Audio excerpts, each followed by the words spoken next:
인사하며 축복합니다. 잘 되고 있습니다. 더 잘 될 것입니다. 조금 더 인사할까요? 온유한 사람이 복을 받습니다. 그럼 물어봐야 됩니다. 옆 사람에게 당신은 얼마나 온유하십니까? 물어보십시오. 오늘 본문에 보면 온유한 자가 받을 복 두 가지를 설명하고 있습니다. 첫째는 땅을 차지한다 라고 말합니다. 둘째는 풍성한 화평으로 즐거워하게 된다 라고 말씀합니다.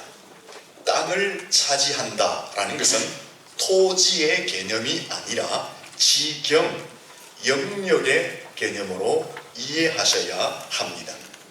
따라서 온유한 자가 땅을 차지한다 라는 것은 영적인 지경, 삶의 영역, 인간관계의 영역, 환경의 지경들, 물질적 영역이 넓어진다 이런 의미가 있는 것이고, 더 궁극적인 의미는 우리 속에 하나님의 나라가 임하고 하나님의 나라가 확장되어지며 종말론적으로 성도들은 영원한 천국을 기업으로 받게 된다라는 것입니다.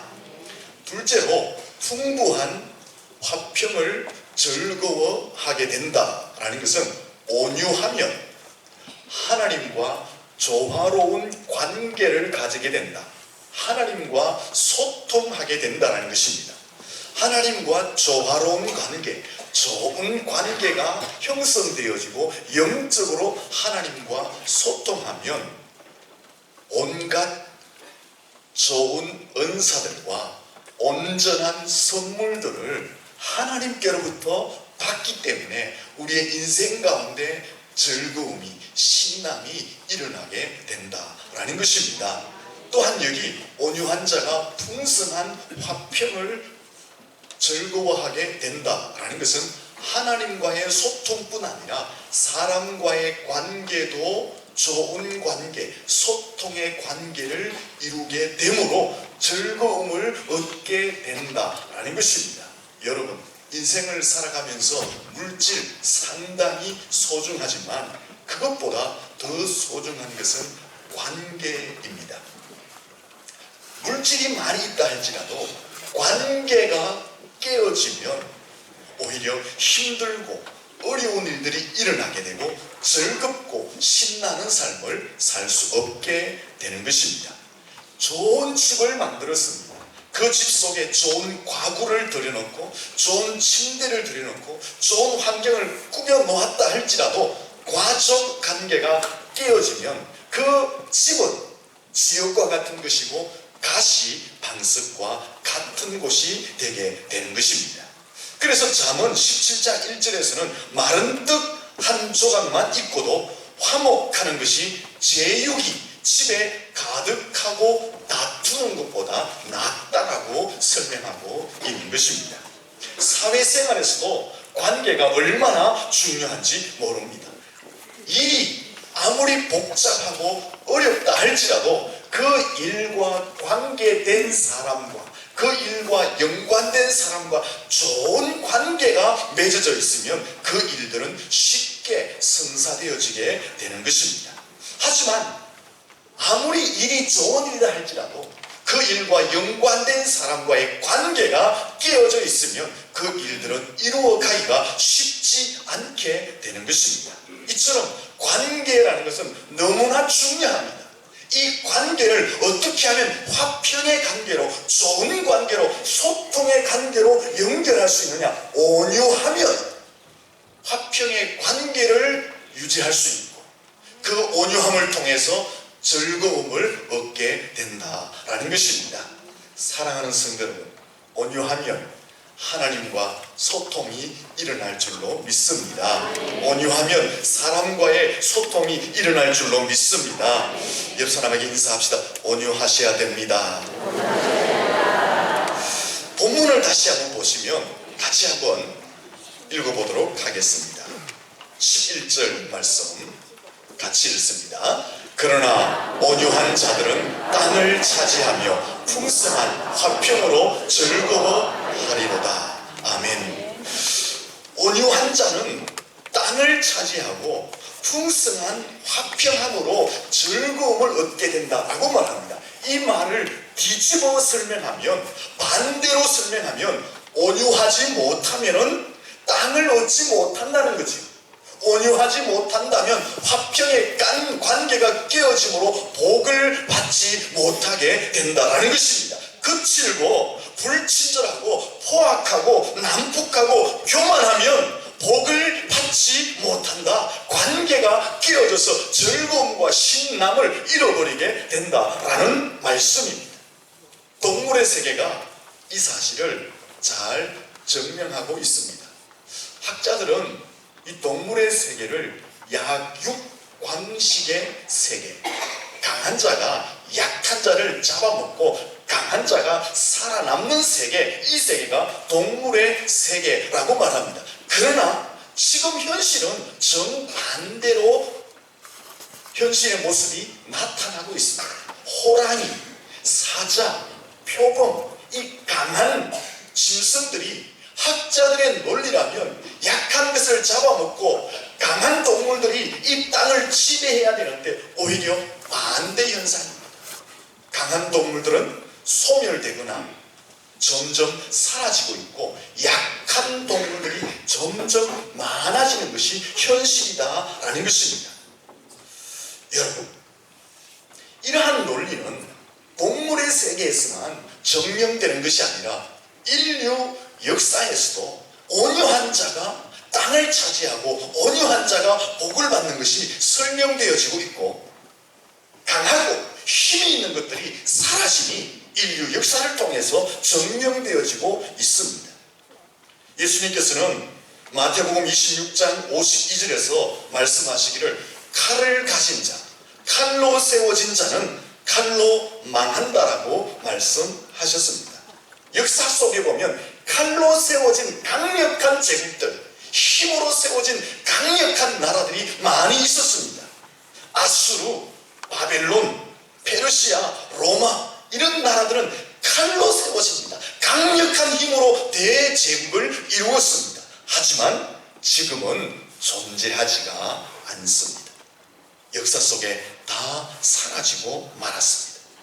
강한 힘으로 제국을 세우면은 천년을 이어가고 만년을 이어갈 줄 알았는데 오히려 그 강한 힘은 부러져 버리고 지금은 존재해 있지도 않다라는 것입니다.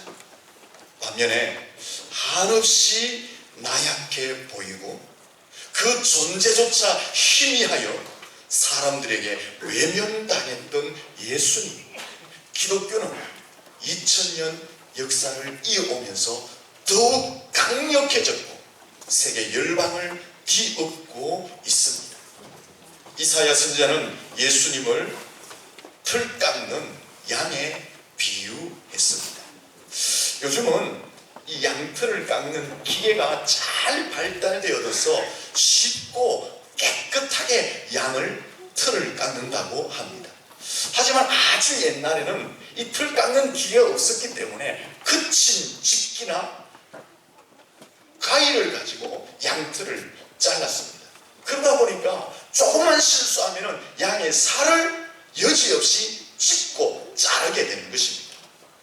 그래서 양털을 다 깎고 나면은 그 양의 털이 깎인 그 살갗을 보면 거친 집기나 가위에 의해서 잘리고 찝히고 멍이 들고 피가 나는 곳이 많이 있다고 합니다. 하지만 이 양들은 그런 집기로 자신의 살을 자르고 찝고 피멍이 들게 하지만 한 번도 왜 그러냐라고 달려들지 않는다고 합니다. 다른 짐승들은 소리치고 거세게 반항하지만 그러나 양은 살을 치고도 그대로 있는다는 것입니다. 몇 시간이 지나도 그대로 대기하여 있는다라는 것입니다. 이사야 선지자는 바로 이 모습이 예수님의 모습이다라고 설명하고 있습니다. 예수님은 하나님으로서 만왕의 왕으로서 사람의 구주로서 이 땅에 오셨지만 사람들로부터 외면당하셨습니다. 조롱당하고 비난받고 욕을 먹고 배신당하고 고난당하고 침뱉음을 당하고 채찍에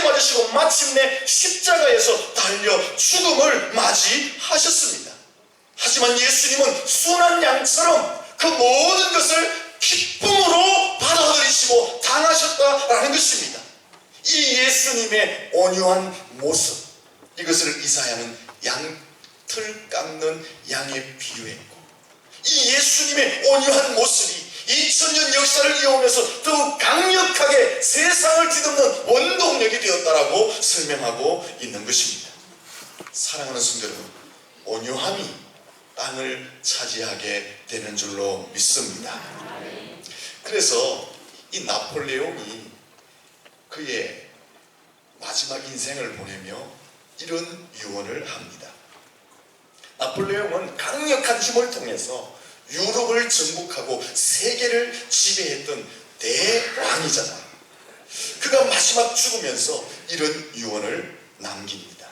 나는 오늘까지 힘으로, 칼로 나의 영토, 나의 나라, 나의 권세, 나의 부활을 얻기 위해서 싸워왔다. 하지만 지금은 하나도 없다. 그러나 예수님은 영토도 부하도 없이 십자가에서 힘없이 죽었는데 오늘날 그를 따르는 자가 왜 이리도 많은가? 나는 이제야 알았노라. 나는 힘으로, 나는 칼로 나의 나라와 영토와 병정을 얻으려고 하였지만 예수님은 사랑을 나누어 주었구나. 무슨 말입니까? 강한 힘이 나라를 얻는 것이 아니라, 강한 힘이 세상을 정복하는 것이 아니라, 강한 힘이 승리하는 것이 아니라 온유함이, 사랑이 승리하고 세상을 지배하게 된다는 것을 나폴레옹이 유언으로 남겼다라는 것입니다. 사랑하는 성도 여러분, 온유할 수 있기를 예수님 이름으로 축원합니다. 강팍하면 안 됩니다.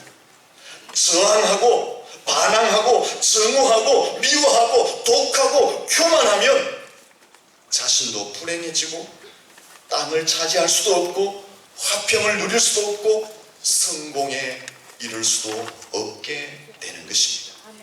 본문 10절 말씀 우리 같이 한번 읽어보겠습니다. 이 사실을 증명해 줍니다.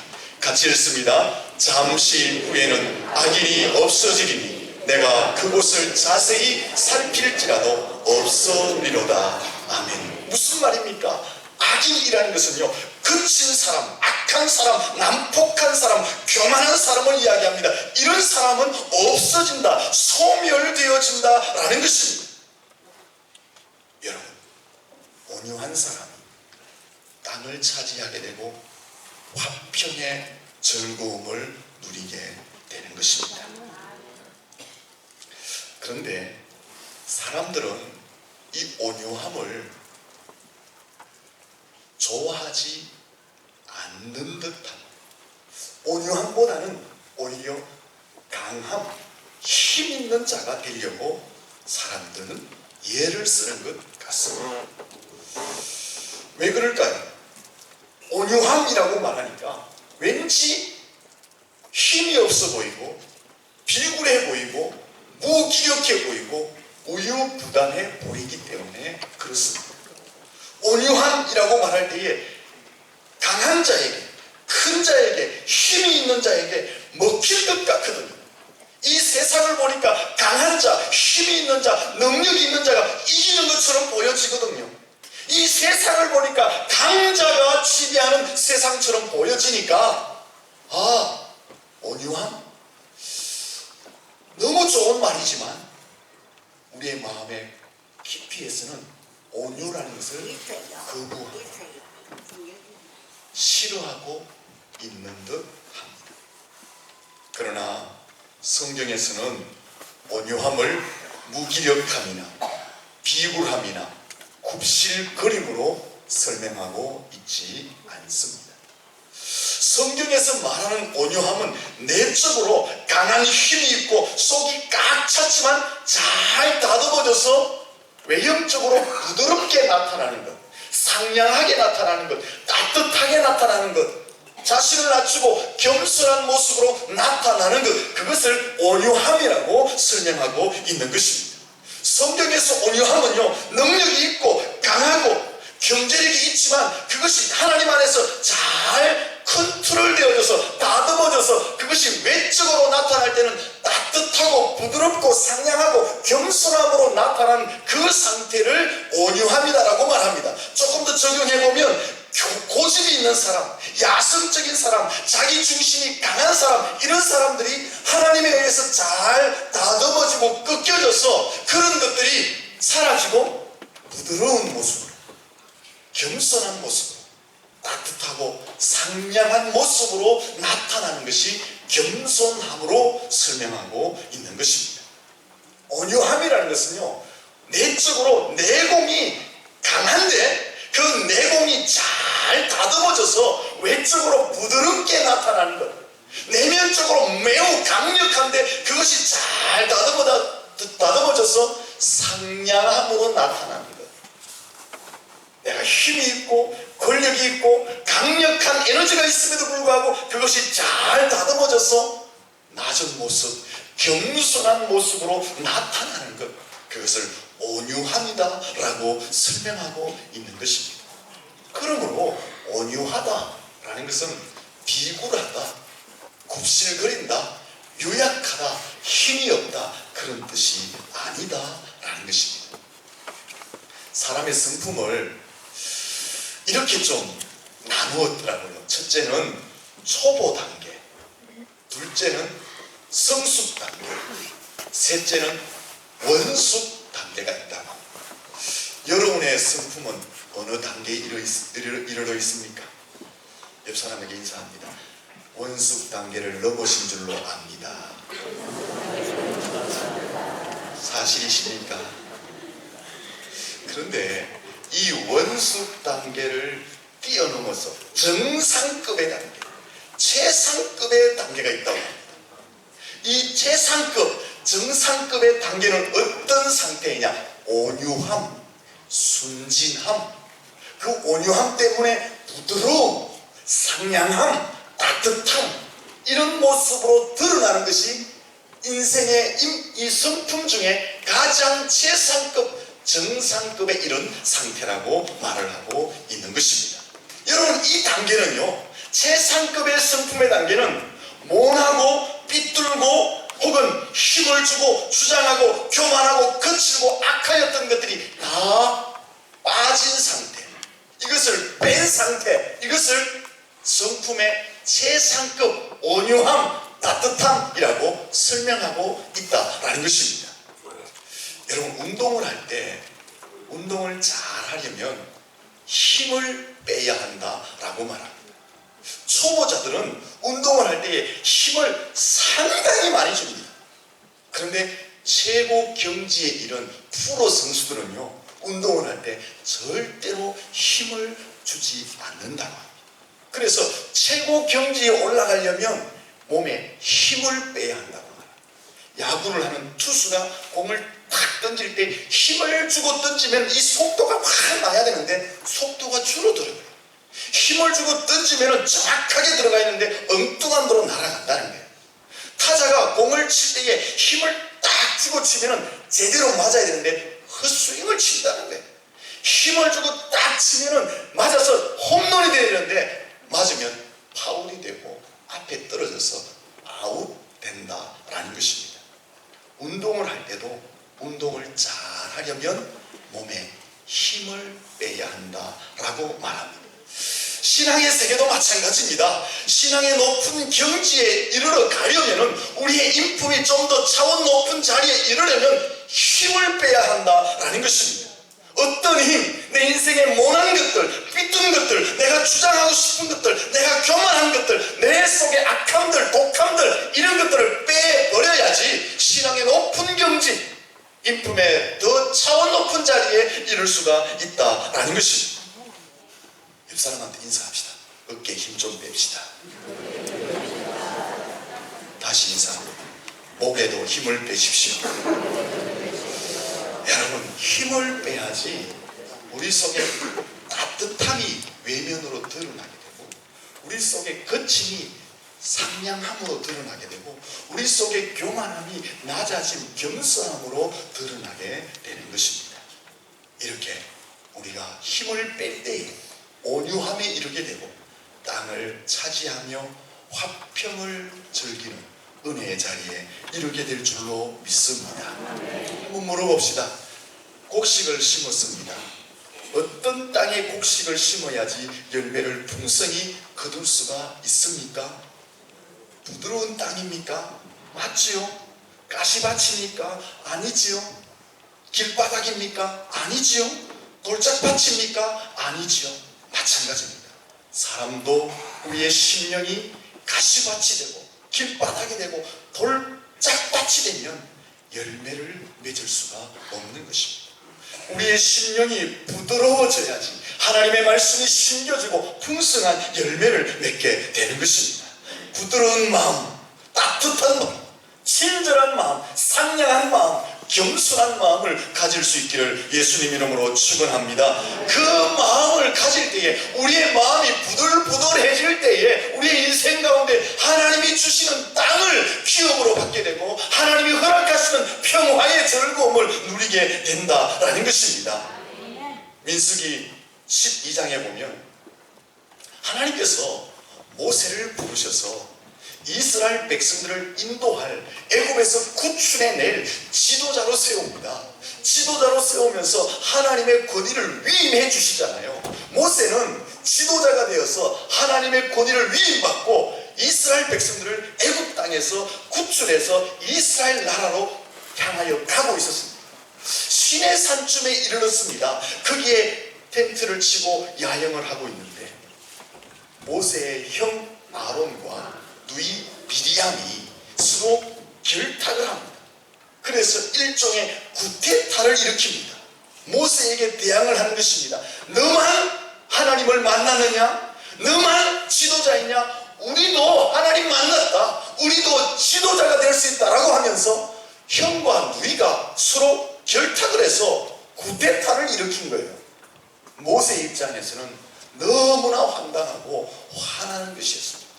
왜냐하면 하나님이 모세 자신을 지도자로 세우고 하나님께서 권위를 위임해서 이 일을 하고 있다는 사실을 형과 누이는 너무나 명백하게 잘 알고 있었거든요. 그래서 형과 누이는 이 하나님의 섭리를 알고 있었기 때문에 누구보다도 모세를 잘 협력해서 하나님의 선한 뜻을 이루어가야 할 사람들이었습니다. 근데 형과 누이가 구태타를 일으킨 거예요. 그 당시 모세는 힘이 있었습니다. 모세는 권력이 있었습니다. 그래서 단번에 형과 누이를 제압하고 벌을 주고 백성들 앞에서 망신을 줄 수가 있었습니다. 모세는 힘이 있고 권력이 있었기 때문에. 하지만 민수기 12장을 계속 보시면 모세는 잠잠하였다고 합니다. 한마디도 대꾸하지 않았다고 합니다. 화를 내지 않았다고 합니다. 원수 갚을 생각도 하지 않았다고 합니다. 백성들에게 망신을 줄 생각도 하지 않았다고 합니다. 모세가 무엇을 했을까요? 이 상황, 이 현실을 하나님이 아실 것입니다 라고 하나님을 바라보고 기도하며 잠잠히 하나님의 뜻을 모세가 기다렸다라고 말씀하고 있습니다. 그때 하나님께서 일을 하십니다. 어떤 일을 하십니까? 모세의 누이 미리암의 몸에 병을 주는 거예요. 나병, 문둥병이 들게 합니다. 미리암이 병이 들자 모든 문제는 일순간 끝나버립니다. 평정되어 버렸습니다. 미리암의 몸에 병이 들자 하나님은 모세의 손을 들도록 역사해 주셨다라는 것입니다. 그런데 더 중요한 것은 하나님이 미리암의 몸에 병이 들게 함으로 다 평정시켜 주실 그때에 모세는 무엇을 하였을까요? 우리 같으면 만세 하나님 감사합니다. 하나님께서 살아계시군요 하면서 떠들었을 텐데 그 당시 모세가 무엇을 합니까? 하나님 내 누이 미리암의 질병을 치료해 주십시오. 모세가 그렇게 기도한 거예요. 이것이 온유함인 줄로 믿습니다.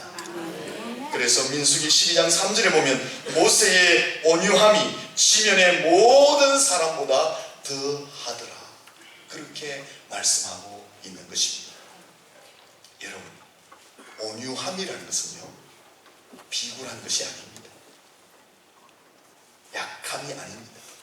내공이 꽉 차 있지만 하나님 앞에서 잘 다듬어져서 부드러움으로, 친절함으로, 상냥함으로, 겸손함으로 나타나는 것이 온유함이다라는 것입니다.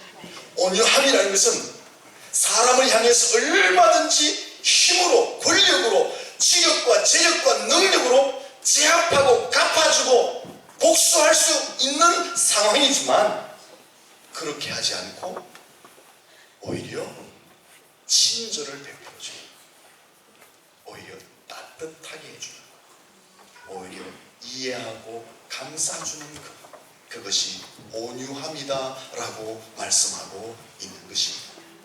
우리가 이렇게 온유함의 자리에 이르면 하나님께서 우리의 삶의 모든 것을 친히 해결해 주실 줄로 믿습니다. 하나님은 온유한 자의 손을 들어주실 줄로 믿습니다. 땅을 기업으로 주실 줄로 믿습니다. 온갖 좋은 은사들과 선물들을 허락해 주실 줄로 믿습니다. 옆 사람한테 인사할까요? 온유하면 하나님이 손을 들어주십니다. 여러분, 온유할 수 있기를 축원합니다. 하나님이 손을 들어주십니다.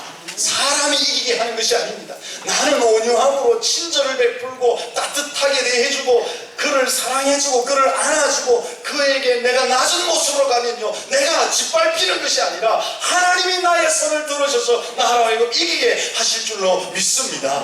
우리는 그 순간에도 무엇을 해야 됩니까? 그를 위해서 기도하는 온유함이 필요한 줄로 믿습니다. 여러분, 악하면 안 됩니다. 그치면 안 됩니다. 난폭하면 안 됩니다. 교만하면 안 됩니다. 없어지고 소멸되게 되는 것입니다. 이스라엘의 초대왕 사울, 겸손하여 왕으로 세웠지만 왕이 되자 하나님 앞에서 교만합니다.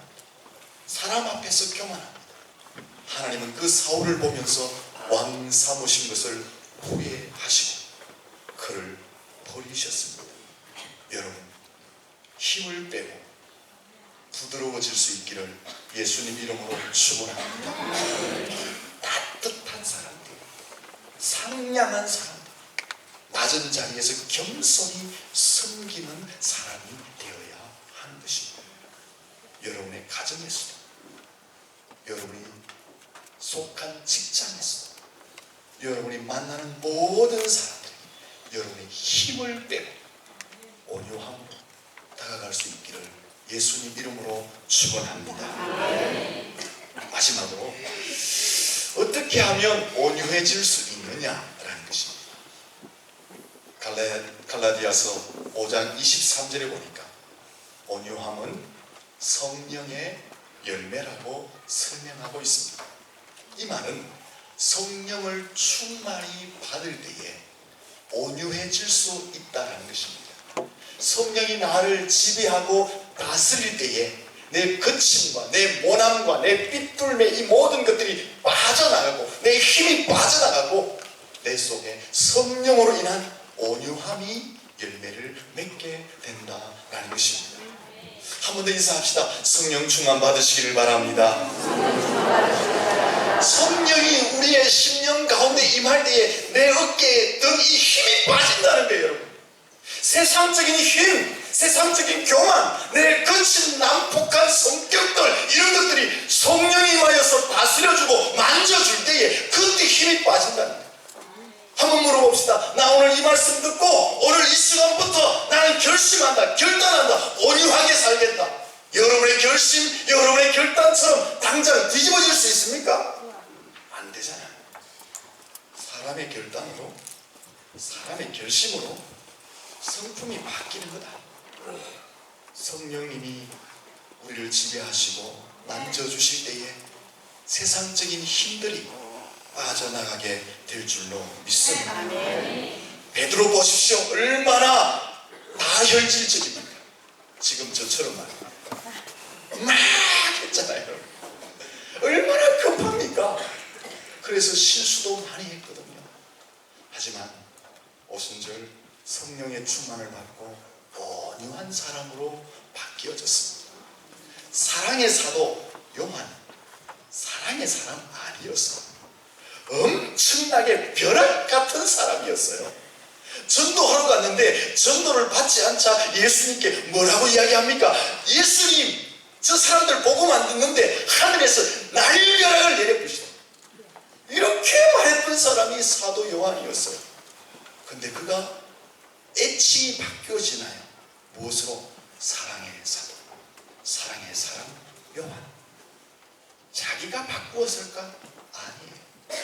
성령의 충만을 받자 날벼락 같은 그 성격도 온유함으로, 따뜻함으로, 상냥함으로, 친절함으로 바뀌어진 것입니다.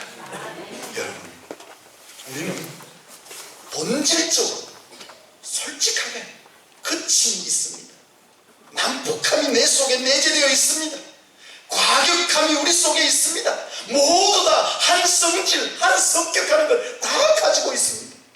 그래서 누군가가 조금만 불을 붙이면 나도 모르게 이것이 확 튀어나오는 것이 우리의 본성입니다. 이 본성을 어떻게 하면 다듬고 온유함으로 바꿀 수 있느냐? 내 결심은 안 됩니다. 내 결단은 안 됩니다. 성령이 내 속에 임하시고 나를 만져주실 때에 세상의 힘은 빠지고 온유하게 될 줄로 믿습니다. 그럼 이 성령은 어떻게 충만히 받을 수 있느냐? 너무 간단합니다, 여러분. 따라합니다. 말씀을 보면 됩니다. 기도하면 됩니다. 찬양하면 됩니다. 성령 충만 받는 방법 다른 비결 없어요, 여러분. 내가 하나님의 말씀을 가까이 하면 그 속에 계시는 성령님이 나를 만나 주실 줄로 믿습니다. 내가 기도하면 성령님이 오셔서 나와 함께 기도하시고 내 성품을 다스려 주실 줄로 믿습니다. 내가 찬양하면 찬양 중에 임하여서 내 속에 있는 악한 것들이 떠나가서 부드러움으로 바뀌어지게 될 줄로 믿습니다. 기도, 말씀, 찬양, 여러분 늘 가까이 하시고 성령 안에서 부드럽게 바뀔 줄로 믿습니다. 우리 본문 말씀 읽어봅니다. 같이 한번 읽어보겠습니다. 시작. 그러나 온유한 자들은 땅을 차지하며 풍성한 화평으로 즐거워하리로다. 아멘. 성령 안에서 여러분의 세상적인 모든 이 어깨에 든 힘 다 빠져나가시고 온유하게 되심으로 땅을 기업으로 받으시고 풍성한 화평을 즐길 수 있기를 예수님 이름으로 축원합니다. 기도하겠습니다. 살아계신 하나님, 내 속에